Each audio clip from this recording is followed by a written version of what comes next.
And joining me right now in the skybox, high above the convention floor, former contestant in The Apprentice and director of African American outreach for the Donald Trump campaign, Omarosa. Nice to see you. Good to see you. All right, so Donald Trump has now cinched the nomination. He hasn't formally accepted yet. That comes later.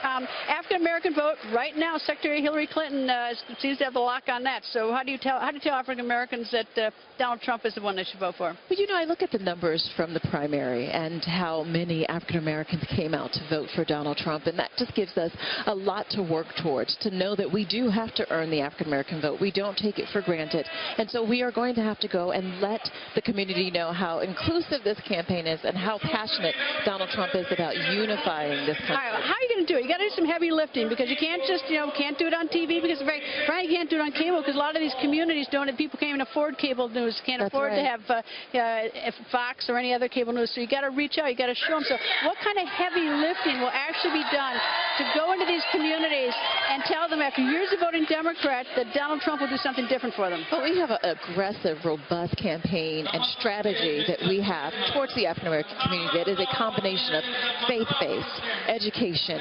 grassroots, door-to-door, using media as well, major media buys in key markets, because we really do have a lot of work to do in this area, but we're committed to do the work that we need to earn their vote for Donald J. Trump. Do you have enough time? I mean, a lot of people want a little proof. A lot of people in these communities think we've been told a lot of things over the years. We still have all this great poverty in our community. We still have all this unemployment. People come through every 4 years and say the fancy words, but we're still living like this. Absolutely, but we have to put the resources and the time to do it. We cannot take our community for granted, and we have to mobilize them quickly. As you said, time is of the essence, and we're committed to do it. All right, I'm also hold off for 1 second. Let's listen to what's going on the floor. Our delegation cast the following bound votes.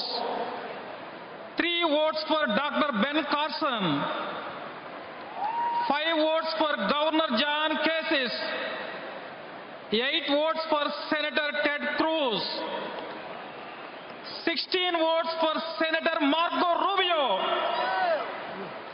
17 votes for our next President of the United States of America, Mr. Donald J. Trump.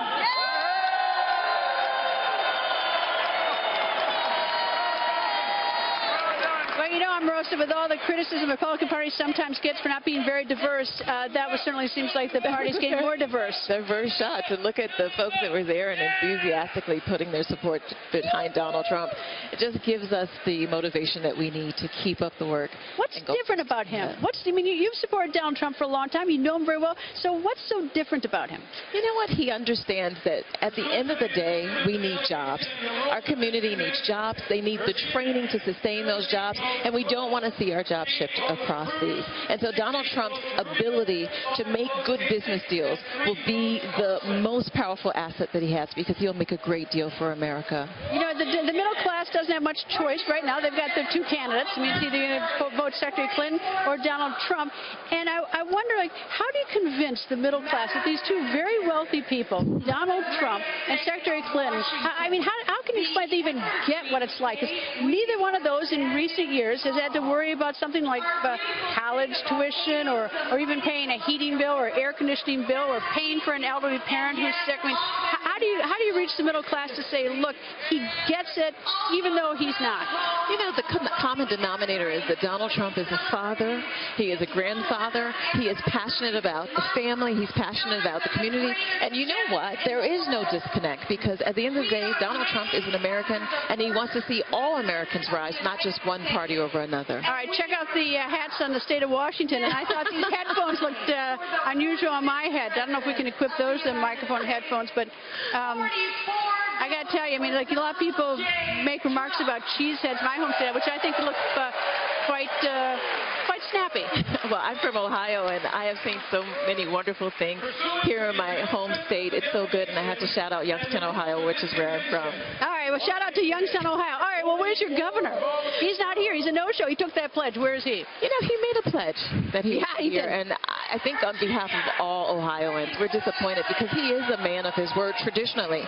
But in this one case, he said that he would stand behind the nominee, and yet we look around in this arena, and there is no Kasich. And I think thinks that that's a shame that he is not standing by the pledge he made to the American people. Speaking of this arena, do you have a basketball team here? Yes, we do. We have the world champions, the Cavs. All right, that's a gimme. That's an easy question for Omarosa. Omarosa, thanks. On the